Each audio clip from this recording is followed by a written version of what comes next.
কত আয়োজন করিয়া আমরা আগামী বছরের বাজে প্রায় 30 লক্ষ টাকা, এই 30 লক্ষ টাকা দিয়া এই মাদ্রাসা এখানে চালাইতা ও কারণে চালাইতা শুধু হযরত শেখ বদরপুরি রহমতুল্লাহ আলাইহি আর বাঙ্গাউলি হযরত রহমতুল্লাহ আলাইহি নাই হুসেন আহমদ মাদানী নওয়ারাল্লাহু মারকাদ আলাইহি ভিত্তি যে আছে এই ভিত্তিতে আল্লাহ পাক রব্বুল ইজ্জতে কিয়ামত পর্যন্ত জিন্দা রাখবে। এর লাগে আমি আপনাদের কাছে অনুরোধ করবো,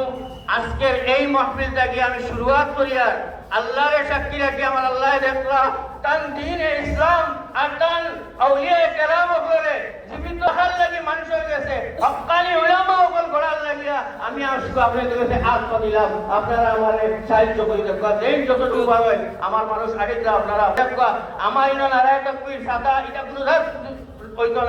আমি শুধু এই প্রচলন শুরু করছি। নীরবে আসিবা মানুষ আপনারা যে জেলা পারই যত পারই দিয়া আমার প্রথমে সাহায্য একটা